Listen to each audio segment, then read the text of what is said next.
Peggy 18.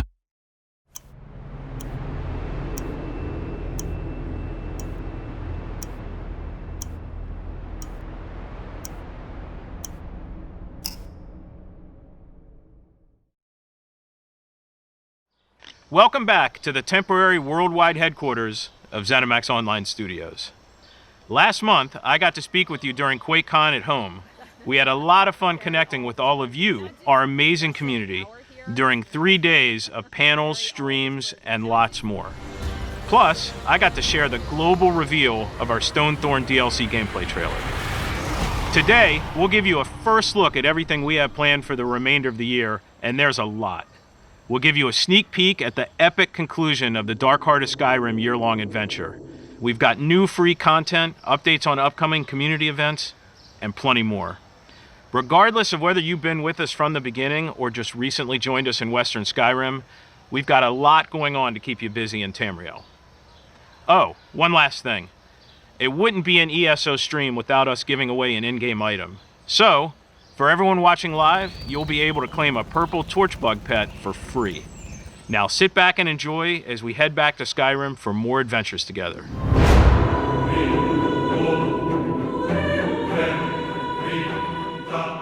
Nice shirt, Matt. Hi, I'm Rich Lambert, Creative Director at ZeniMax Online Studios. Welcome to my home. Before we dive in, I want to take a moment to personally thank the ESO community. You've made Tamriel your home away from home, and during these challenging times, we're seeing more and more of you playing the game, both new and returning players. That means so much to all of us here at ZOS, as you are the ones that make ESO what it is today.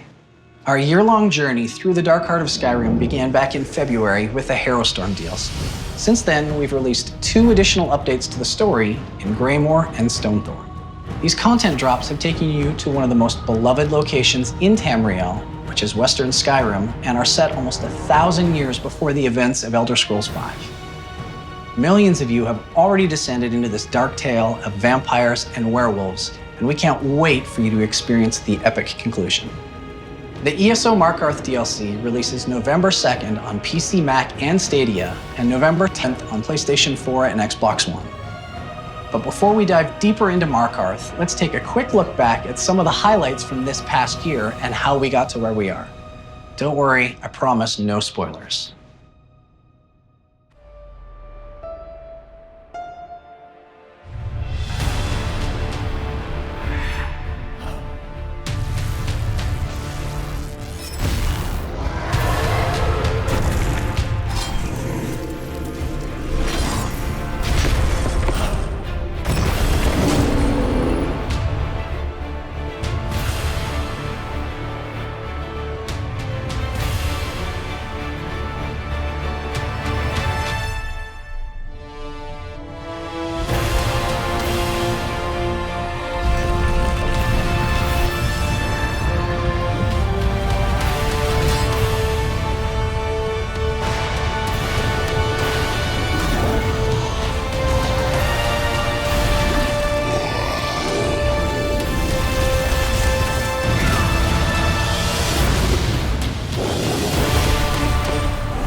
So much has happened over the past 8 months, setting you up for the final showdown with the powerful vampire lord, Rada al-Saran. With more on how the Heart of Skyrim story continues in ESO Markarth, let's throw it over to lead writer Bill Slavisek and senior content designer Janet Priblo. So what drives us to Markarth? In the Greymoor chapter, we learned that Rada al-Saran's plans were taking him to the Reach. This is the Reach, and the Reach people are in their homeland. They're not conquered by anyone at the moment. They're not fighting anyone trying to take over their land. They are in the land that they feel is theirs. You know, nostalgia is a very important element for a lot of our game because the fans are so invested in what has come before in Elder Scrolls. When they get to Markarth, they're going to get to walk around a city they've seen before, except 800 years later. So this is a different version of that same place. It's going to feel familiar. It's going to look familiar, but it's also different and exciting and full of different people than you met the last time you were there. It's not like this pristine city that you see in Skyrim, for example. And you see a lot more people with antlers. They love fashion with antlers, so you do see that a lot too.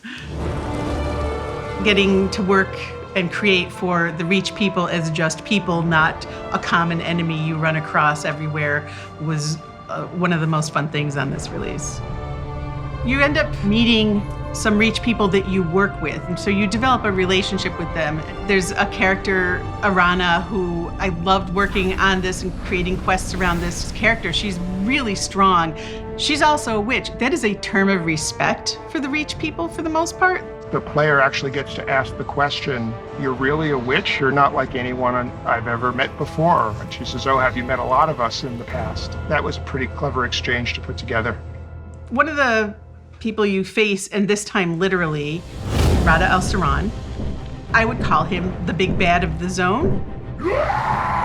He was originally a Redguard sword saint before he became a vampire, and this was eons ago. Rada El-Saran is not interested in taking over the world. He doesn't want to destroy Tamriel. He doesn't want to wipe out a race of people. That's not his jam. What he wants, it's a very personal quest. It just happens to probably result into the death of many, many people. We're bringing back Sai Sahan. He is the Redguard, Dragon Guard character from the original main story. He shows up along with his beloved Snow Lily, Lyris Titanborn. As a designer, you especially like to bring back a character that you might have worked with. And so for Randus, we got to flesh him out further as time has gone on. Our storytelling, I think, has gotten deeper, so our characters get a little deeper. And you find out a lot more about him. Randus is very old, and as is Rada El-Saran, and then you realize they had a connection. And as you go through the quest, you realize it was a pretty strong connection. There's a big secret between him and Verandis that goes back centuries. I think that's going to be a really cool reveal as that unfolds as the story progresses. One of the other big deals is a woman called Lady Belaine, who is stunning, and she knows it. And you have to figure out what her game is as you go through the quest line. She is an ancient vampire. She is working with the Grey Host because it is in her best interest, not because she believes in Rada El-Saran's ultimate goal and plan. And like Rada El-Saran, she's not a straight up, she's not mustache twirling villain. She also has very strong reasons for wanting what she wants. She is a very complex, mystifying character, and when you find out the whole backstory, I think it will be very, very illuminating because it's kind of different from anything we've done before with the vampires. We have a character called the Despot of Markarth. He is a Reachman who has aspirations of being king of the Reach, even though the Reach folk don't like that title. So he goes by the title of Ard, which means king of the fort. We wrote Ard Kadok as a very blustery, no-nonsense, just as willing to kill you as work with you. And you kind of just want to smack him half the time, and he's always with the pithy, sayings and things like that. But he kind of grows on the player as the story goes along, and the player earns his respect, and I think the player also gains respect for him as the story progresses. There is more to the Dark Heart than just this gothic tone, and you will absolutely find out what that is. You get rocketed right into the story, and it's non-stop action as you try to figure out what the Grey Host is up to in the Reach, why they've come to this desolate land, and what it means for the Reach folk who are caught in the middle of this war that's not theirs. There's a certain satisfaction to stopping the bad guy, but also having a full understanding of, why this happened. And to me, that was just a great way to conclude a year-long adventure of dealing with vampires and werewolves and creepy dark things and going underground and everything.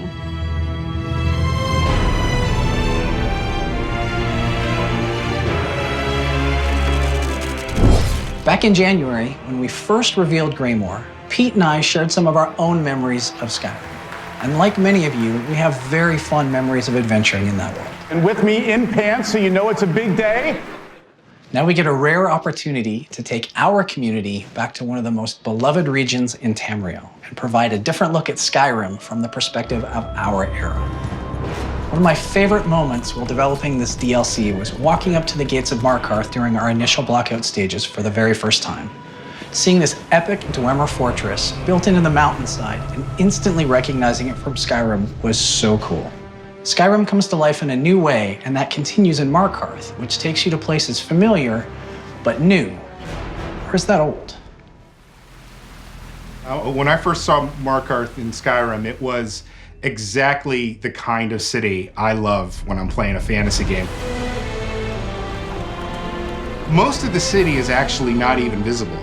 It's beautiful, there's waterfalls and there's citizens walking around and everything looks amazing. And then you go in one of these doors and you realize that this thing goes 70 meters back into the rock wall, and it's all this Dwemer madness. Part of that mystery and storytelling that Skyrim does all over the place, where you're happy to be there, but you really want to know more about what's going on. When you walk in there, just the sheer scale and verticality of it is out of control. Like, it's nuts. Markarth, as it exists in our time period, it still has those huge dwarven spires and big buildings and walls and stuff. We are kind of harkening back to, the original Skyrim interpretation, but during our time period, it is not controlled by the Nord. This city that's been abandoned by the Dwemer is now completely overrun or occupied by the Reachmen, who are a bit rougher around the edges. When we talked about the city of Markarth specifically, we said, all right, this Markarth, but it's going to look different. We're going to have to get some Reach influence in there. When they come into this city, they don't get what all this fancy schmancy Dwemer nonsense was about. They want to know why the walls are so clean. Why aren't there some fetishes up there? Why aren't there some markings on that wall?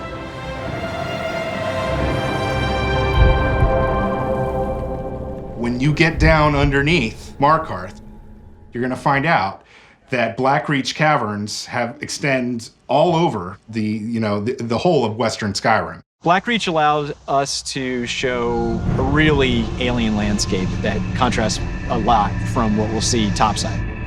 In the hundreds and thousands of years since the Dwemer have been there, now the vampires have been down there. Now the Reach are starting to find their way down there. And we're finding out more of the story of what the Dwemer were doing down here, and subsequently what the vampires have been doing down here. The Library of Arthsand and some of the other dwarven ruins in Blackreach are tremendous. Just walking into the library, you can look up and you see stacks of what might have been books or scientific tools and stuff, and the scale of it is really tremendous. We got to think about and design, well, what would Dwemer academia look like?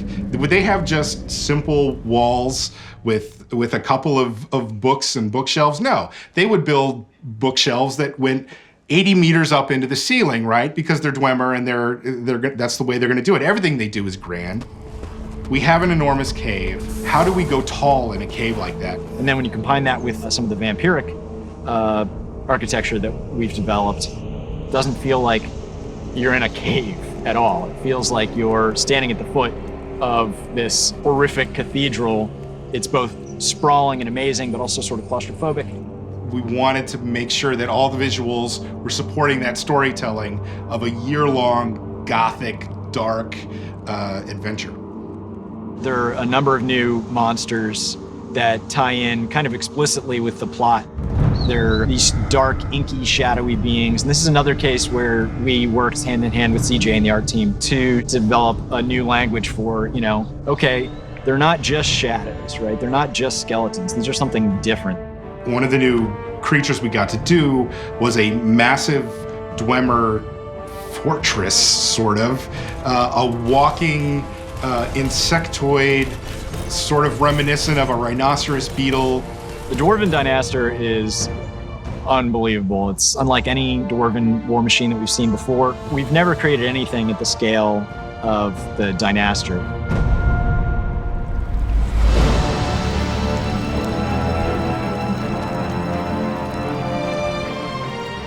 Going to Skyrim is like going home, but it's like kind of going to home and you get there and the door's already open. You're like, what's going on here? It's home, but it's something is off, right? There are intrigues There are vampires. There are people getting ready to be backstabbed when they think they're about to backstab someone else. At the end of this story, you'll really have a sense that we've told a complete story, and Skyrim will never be the same again.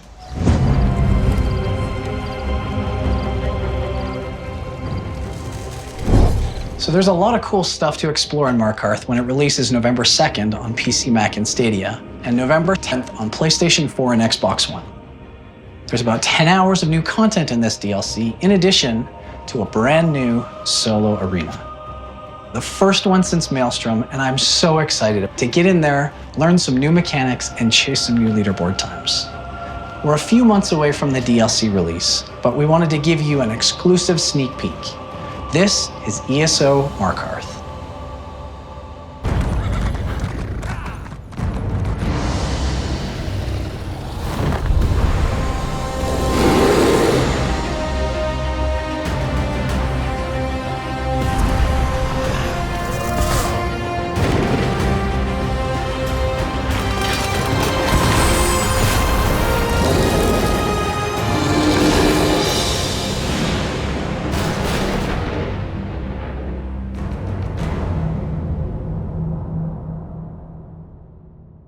If you're eager to get started on the Markarth story, I've got some exciting news. The Prologue Quest that kicks off Markarth is available today, and it's free for anyone who owns ESO. So even if you haven't started Greymoor, you can still get a taste of ESO's take on Skyrim right now.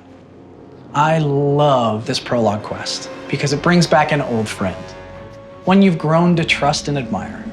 That's right, Verandis is coming back. And along the way, you will discover a secret about him that kind of turns your world upside down. The ESO community has had a lot of fun with the antiquity system that came with the Greymoor chapter. Antiquities change how you play ESO by ramping up the exploration of the world in search of hidden treasures. It's a great way to go sightseeing throughout the entirety of Tamriel and learn more about the lore of Elder Scrolls. We have our next in-game event kicking off in just a few days, and it centers around antiquities. Get ready for the lost treasures of Skyrim. We're challenging the ESO community to work together to reach a goal. Grab your shovel and your antiquarian's eye because we're asking everyone to dig up antiquities and lost treasures throughout Western Skyrim. The more you participate, the more treasures will be uncovered and the more rewards we'll be giving away.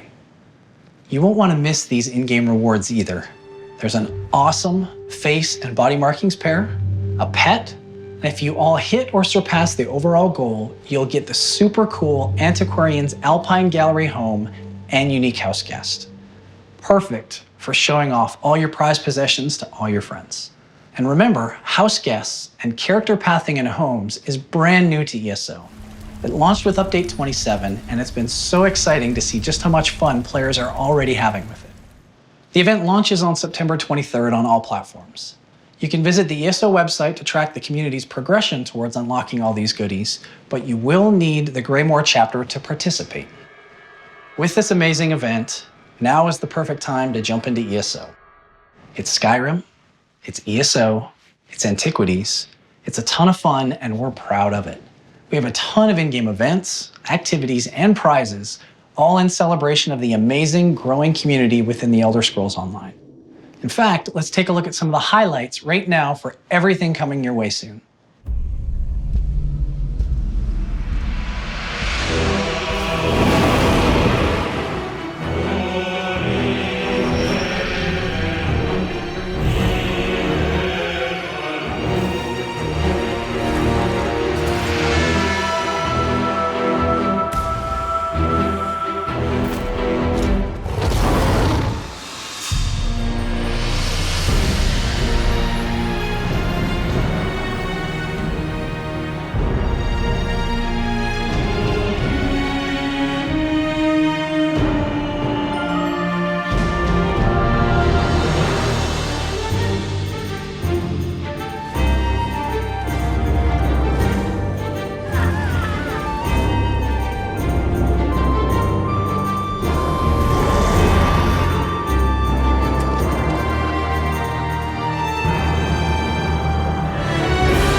Yes, we can confirm that many of your favorite in-game events will be returning this year, including Witches Fest, an Undaunted celebration, and New Life. And before I hand the reins over to Gina and Jess for a special ESO Live, a few quick reminders. ESO Markarth is available November 2nd on PC, Mac, and Stadia, and November 10th for Xbox One and PlayStation 4, and anyone with the base game can play the Prologue Quest today. And for those already in Greymoor, you can uncover the lost treasures of Skyrim starting on September 23rd. From the bottom of our hearts, thank you again for joining us for this inside look at all the content coming to ESO and the Dark Heart of Skyrim. And thank you for being the best community in gaming. We'll see you all in Tamriel.